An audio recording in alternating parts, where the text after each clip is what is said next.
Semoga memang ini loh ya. Kami ingatkan kepada siapapun, jika memang harus bertanya, harus identitas dan sebagainya. Jangan membuka aib sendiri, aib keluarga dan sebagainya. Tadi sudah terlanjur diucapkan. Dan itu penting. Kalau ingin cari solusi, jangan malah merusak yang ada di dalam rumah. Aib-aib pribadi nggak usah disebutkan. Tadi kita mau potong, tapi sudah terlanjur diucapkannya. Tapi insya Allah, ini yang bertanya juga orang cerdas, dia yang menyembunyikan, dia kotanya juga dia kamuflase, tidak dia sesungguhnya. Nggak perlu dicari dia orang mana. Yang pertama adalah menyedihkan. Dan ingat, jangan takut zina hanya karena takut penyakit. Na'udzubillah. Jangan takut zina hanya karena takut penyakit HIV dan lain sebagainya. Takut zina karena takut kepada Allah.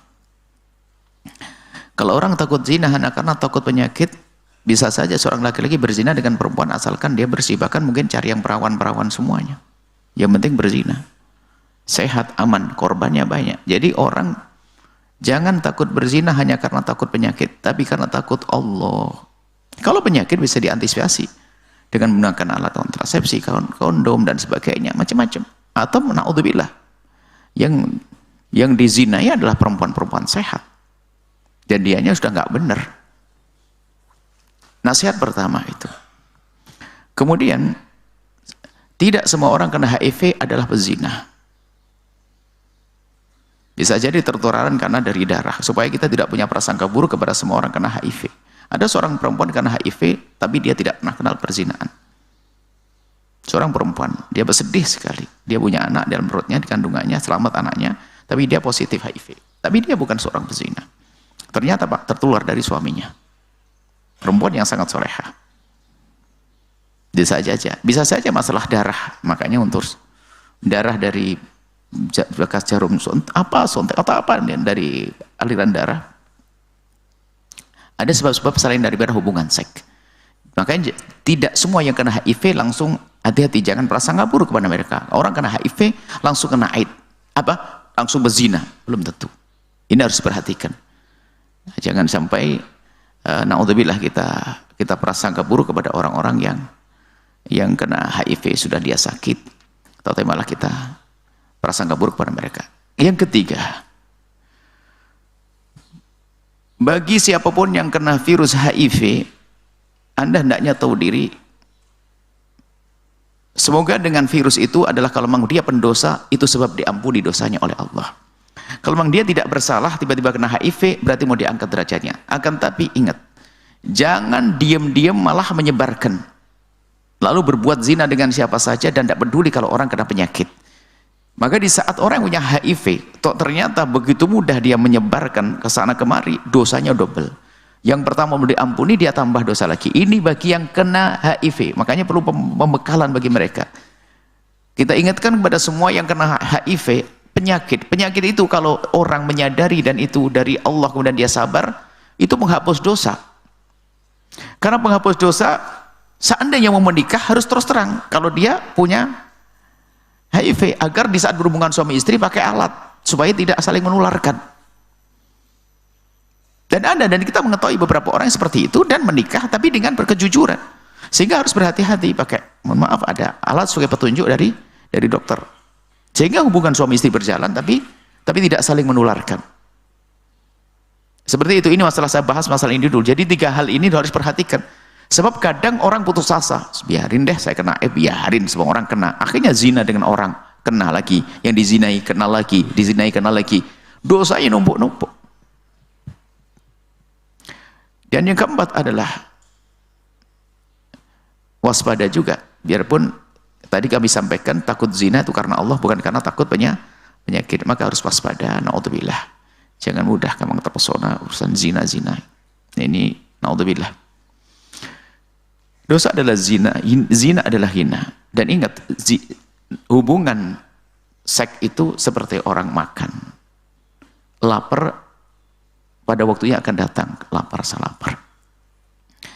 Sehingga kalau tidak dikuatkan imannya, kalau orang sudah tidak takut zina, pergi ke kota baru, ke kota manapun, bangkit syahwat. Lalu bagaimana? Selagi tidak takut zina, maka sangat mudah melakukan. Karena dia tidak takut kepada Allah. Jadi selagi tidak takut dengan satu orang, maka sangat mungkin tidak takut dengan 1000 orang. Kenapa? Yang penting terlampiaskan. Makanya tolong jangan yang sudah pernah kepleset dalam zina segera bergegas menuju kepada Allah dan sadari itu dosa.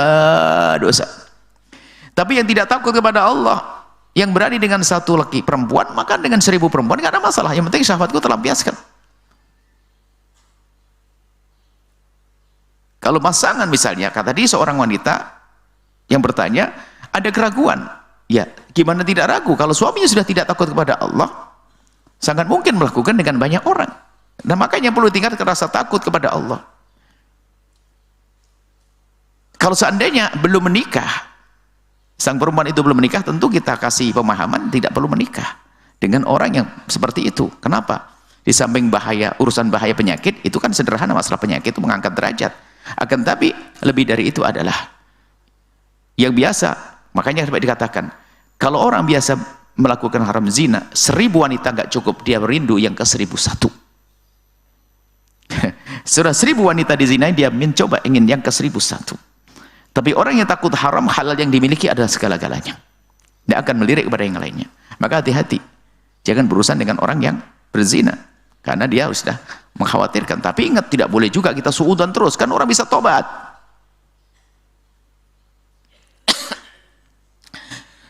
Kemudian yang bertanya tadi, bagaimana dia? Kami sampaikan bahwa suamimu itu adalah suamimu. Kalau memang dia mau tobat, bisa jadi Anda pahlawannya, dia tobat di tangan Anda, istimewa. Dia adalah istimewa. Anda istimewa karena Anda menjadikan sebab suami Anda tobat. Tapi jika tidak mampu karena ternyata ada kejadian lagi, nggak bisa dipercaya dan sebagainya, Anda tidak boleh menyiksa diri.